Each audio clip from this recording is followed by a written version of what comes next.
In this video, I ask, how does miniature wargaming survive the next 5 years?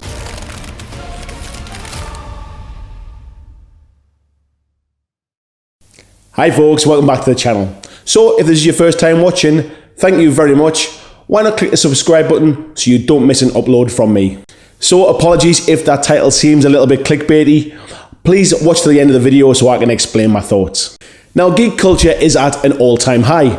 Superheroes grace the big screens of our cinemas, and now they even grace the smaller screens of our homes too.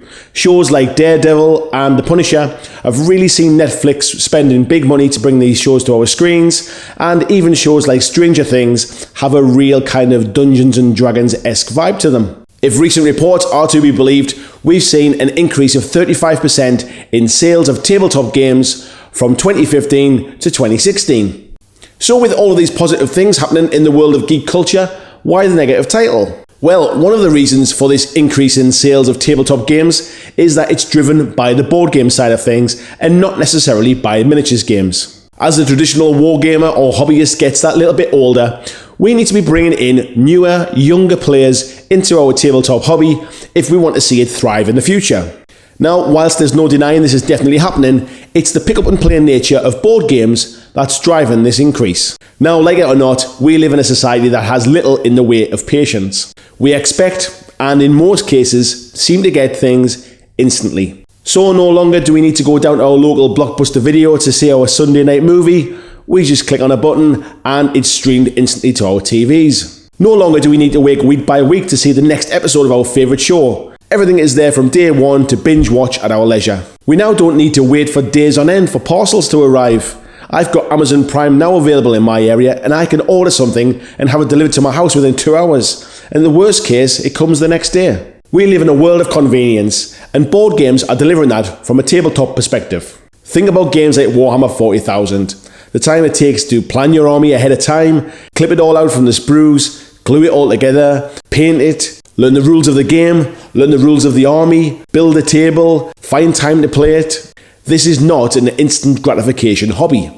Now, I'm not saying that this is a bad thing. However, from a future-proof perspective, I can see this type of hobby declining in favour of the pick up and play nature of board games and some miniatures games that we're starting to see now. Look at the success of games like X-Wing and Magic the Gathering. You spend more time actually playing the game or building your decks than you do worrying about it from a hobby perspective. Look at the amount of games that now come with single-piece miniatures. Games like The Walking Dead All-Out War are really a miniatures game with a board game feel. Guild Ball is moving more and more of its miniatures to one-piece plastic, and this just means you can pick them up and play the game straight out of the box. Even Games Workshop have been getting in on the act with some easy-to-build models, which are perfect for gamers that aren't into having 100 different posable options and just want to get them built and get them on the table quickly. So, on to the question, how does wargaming survive the next 5 years in a very changing marketplace? Well, it has to make games accessible from both a miniatures point of view and a rule set point of view. Big, thick, heavy, granular rule sets will definitely become a thing of the past. As an example, look at how Games Workshop has embraced a lighter rule set and push-fit miniatures with Shadespire. Now, their manufacturing footprint isn't set up to make single-piece miniatures, however, they've come up with the next best thing. And again, the core set has everything you need to just burst open that box and start to play. If you enjoy the game, there's the extra warbands and cards to pick up, but essentially, it's just a game in a box. Games like Star Saga cross that board game, miniatures game, role-playing game experience. They take fantastically detailed, single-piece, coloured plastic miniatures and put them into a game that you can play on your coffee table without the need for mountains of scenery. If I think about how I got started in miniature gaming, it was with Hero Quest, and this was the exact same mentality back then. These had single-piece, coloured plastic miniatures. I didn't have the skills to build and paint back then when I was a kid, and certainly I think if I'd had to burst open that box and glue together 50 different miniatures just to have my first game, I'm not 100% sure I'd still be in the hobby these days. Now, I've mentioned both Mantic Games and Steamforged Games in this video, and the reason for that is I think they're two companies that really are embracing the future and looking forward. Mantic were the first company to have their rules online for everyone to try before they decide to purchase. Now this is pretty much the standard. Steamforged Games have been at the forefront of the single-piece miniatures and are really pushing the boundaries with just what's possible. They've also embraced this rise in board game sales, and with their board game Dark Souls and their upcoming game Resident Evil, they really do see where their future potential market lies. Now, Games Workshop are such a big player in this arena that I think they'll always have an element of the hobby crowd who really do enjoy those multi-part miniatures. And the gamers for Warhammer 40,000 and Age of Sigmar really do seem to appreciate this.